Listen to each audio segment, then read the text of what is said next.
اللہ تبارک و تعالیٰ نے اپنے کرم سے رات نصیب فرمائی۔ مجھے تو بڑا تعجب ہوتا ہے کہ امت مسلمہ کے ماننے والے حضور پاک علیہ السلام کے سچے امتی، نمازوں کے پابند، اس والی رات میں ادھر ادھر نظر کیسے آتے ہیں؟ سچی بات یہ ہے کہ انہیں تو آج کے دن اپنی آنکھوں کے جو آنسو ہیں نچوڑ کر رکھ دینا چاہیے۔ آج رات آ گئی، آج رات آ گئی، آج تو اللہ کو منا کر ہی رہوں گا۔ آج اللہ سے اپنے لیے، امت کے لیے، مرحومین کے لیے، زندوں کے لیے، پرایوں کے لیے، اپنوں کے لیے، سب کے لیے رب العالمین سے فیصلے کرائیں۔ ٹہلنے آنے جانے کا کیا مسئلہ ہے؟ کہیں قبرستان آپ کے قریب میں اتفاق سے ہے، ٹھیک ہے، آپ کا دل چاہ رہا، خاموشی سے ہو آئیے۔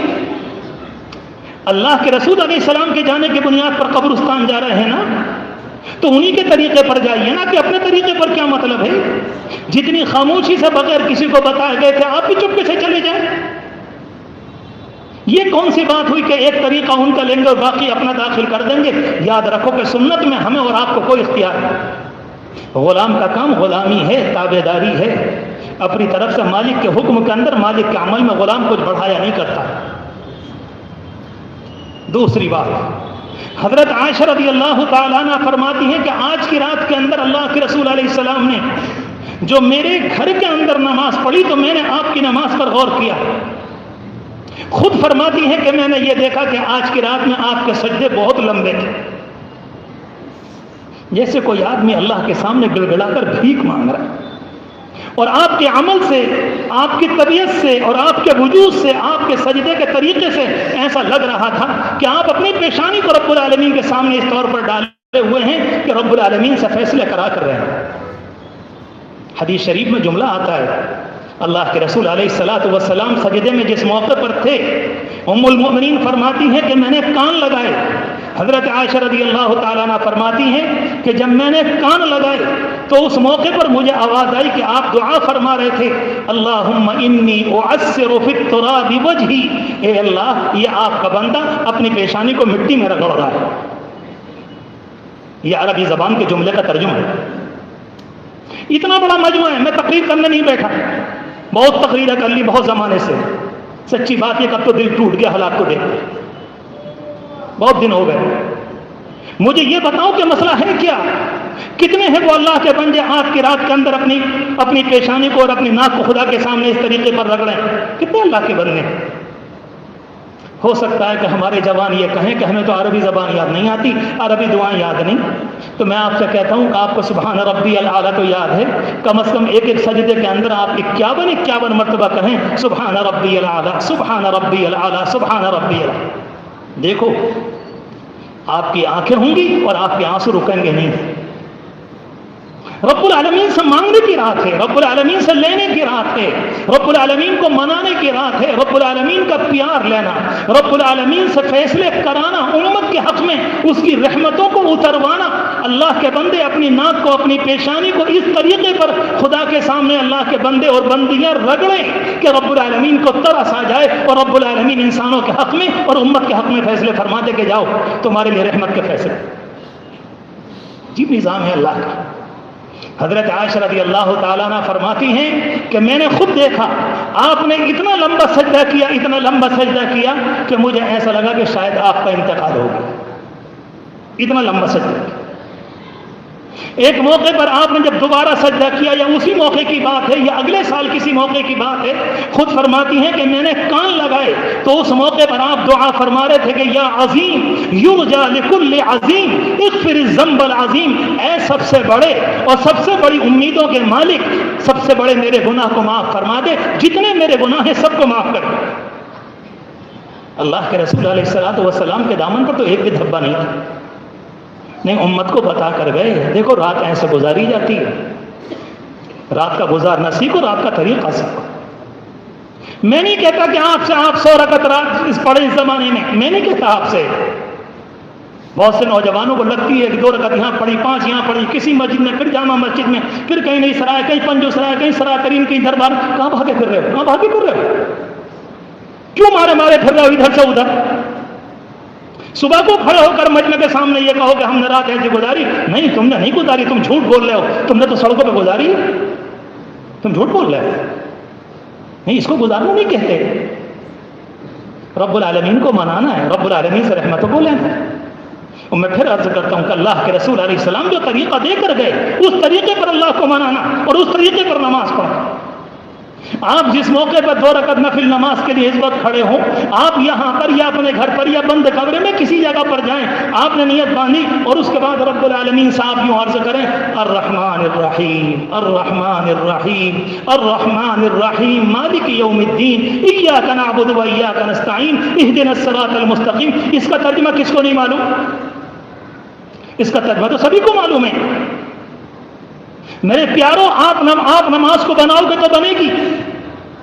اس چھو کے انتظار میں مت رہو کہ شاید زندگی میں جب 70 سال کے ہو جائیں گے اوپر سے کوئی چھو ہوگی اور ہم ولی کامل ہو جائیں گے۔ اگر چھو سے کام بنا کرتا تو پھر حضور پاک علیہ السلام نے مکے پر چھو کر دی ہوتی، وہ سارا مکہ مسلمان ہو گیا ہوتا، پھر پتھر کھانے کی ضرورت نہیں تھی۔ چھو کے انتظار میں مت رہو، نہ کبھی ہونی ہے نہ کبھی ہوگی۔ یہ تو میرے اور آپ کے اوپر ہے کہ میں اور آپ کتنی محنت کریں۔ جو اللہ کا بندہ آج کی رات میں اپنی قسمت کو جگائے گا، رب العالمین یقیناً اس کی قسمت کو جگائے گا۔ 2 باتیں میں نے عرض کی۔ تیسری بات اس رات کے متعلق اللہ کے رسول علیہ الصلوۃ والسلام نے ارشاد فرمائی تھی۔ آپ نے فرمایا تھا کہ اس زمانے میں ایک قبیلہ تھا جس کا نام بنو کلب تھا۔ مختلف قبیلوں کے مختلف عادات تھیں اس زمانے میں۔ بہت سے قبیلے اونٹ پالتے تھے، بہت سے قبیلے گایوں کا کاروبار کرتے تھے، بہت سے قبیلے بھیڑ پالا کرتے تھے، بہت سے قبیلے بکریاں پالا کرتے تھے۔ یہ بنو کلب کا جو قبیلہ تھا یہ بکریاں پالتا تھا۔ ایک ایک آدمی کے پاس ہزاروں بکریاں ہوا کرتی تھیں۔ اللہ کے رسول علیہ السلام نے رب العالمین کی رحمت کو جتانے کے لیے اور بڑی امید دلانے کے لیے اور امید کا چراغ میرے اور آپ کے دل میں روشن کرنے کے لیے آپ نے فرمایا کہ جتنی بکریاں بنو کلب والے قبیلے کی ہیں اور ان کی بکریوں کی کمر پر، ان کے جسموں پر جتنے بال ہیں، رب العالمین ان سے بھی زیادہ آج کے دن مغفرت فرماتا ہے۔ جیسی قوم ہوتی ہے ویسی بات کی جاتی ہے۔ اس زمانے میں بکریوں کے پالنے والے تھے، اس لیے آپ نے بکریوں کی مثال دی۔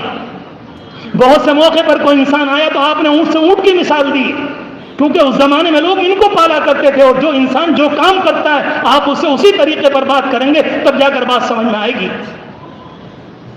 3 باتیں ہوئیں، اور چوتھی بات آپ سے عرض کروں، اللہ کے رسول علیہ الصلوۃ والسلام کی یہ بھی حدیث ہے کہ چند لوگ ایسے ہیں کہ آج کے دن بھی اللہ انہیں معاف نہیں فرمائے۔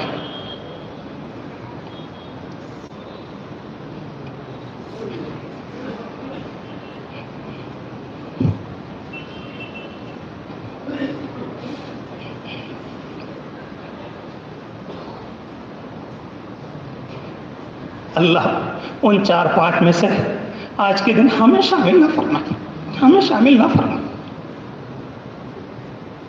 اللہ ہمیں شامل ان میں نہ فرمائے۔ ایک تو یہ فرمایا آپ نے آپ والدین، وہ نوجوان یا وہ لڑکا یا وہ لڑکی جو پریشان کرتے کرتے اپنے ماں باپ کے سینے کو پھاڑ دے، ہر وقت گالی، ہر وقت بدتمیزی، فرمایا آج کے دن اللہ اس کو معاف نہیں کرے۔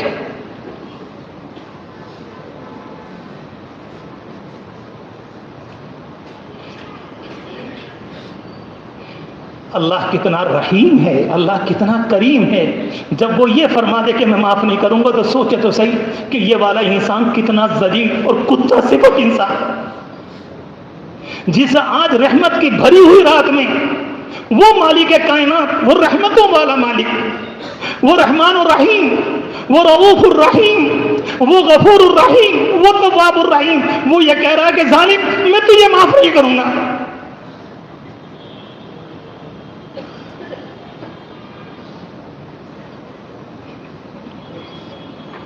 اتفاق سے کبھی ماں باپ کے سامنے بات آواز اونچی ہو جائے وہ بات الگ ہے، ہر وقت بدماشی، ہر وقت سینے کو چوڑا کرنا، ہر وقت ان کے سینے پر سوار رہنا، ہر وقت ان کا خون پینا، ہر وقت ان کو پریشان کرنا، اس کو کہتے ہیں آپ کل والدین، یہ ہے اپنے والدین کے سینے کو چیرنے والا، نمبر 1۔ دوسرے فرمایا آپ نے مدمن خمر، جو مستقل شراب کا عادی ہے آج کی رات میں اللہ اس کو بھی معاف نہیں فرمائے گا۔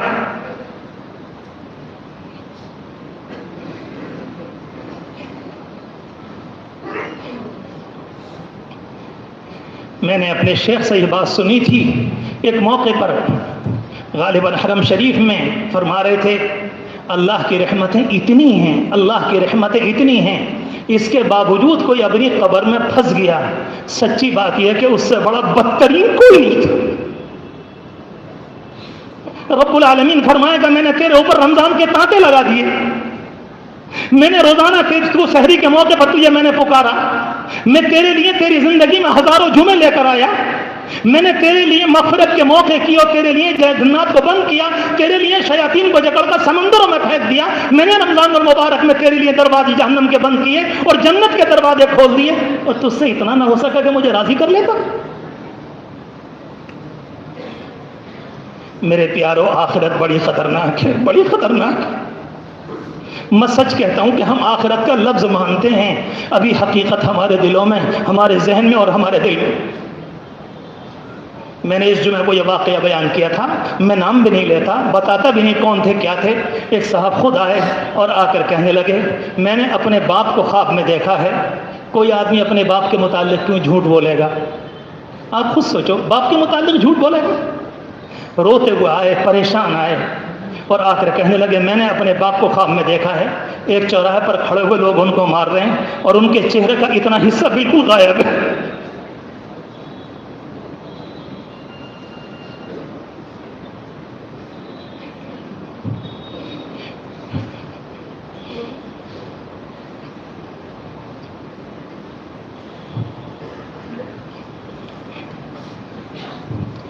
اللہ کے رسول علیہ الصلوۃ والسلام کے پاس ایک موقع پر جبریل امین آئے، بخاری شریف کی روایت ہے، ان کے ساتھ حضرت میکائیل بھی آئے۔ حضرت جبریل امین کبھی کبھی بات کرتے مسکراتے اور حضرت میکائیل ہمیشہ خاموش رہتے، چپ رہتے۔ تو آپ نے یہ سوال کیا جبرائیل ہم نے کبھی میکائیل کو مسکراتے ہوئے نہیں دیکھا، کیا معاملہ ہے؟ حضرت جبریل نے جواب دیا تھا اللہ نے نہیں، یہ پہلے مسکراتے تھے اور جب سے اللہ نے جہنم کو پیدا کیا ہے تو اس کی ہنسی ختم ہو گئی۔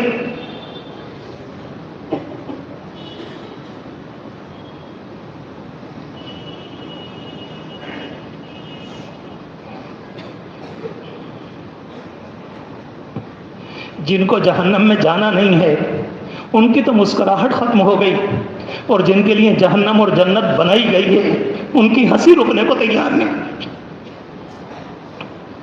ایک فرشتہ بھی جہنم میں نہیں جائے گا، ایک فرشتہ۔ اللہ نے ان کو اس لیے نہیں بنایا، اس لیے نہیں بنایا۔ لا یعصون اللہ ما امرہم، وہ اللہ کی نافرمانی نہیں کرتے، تو جہنم میں جانے کا سوال ہی پیدا نہیں ہوتا۔ کہ آپ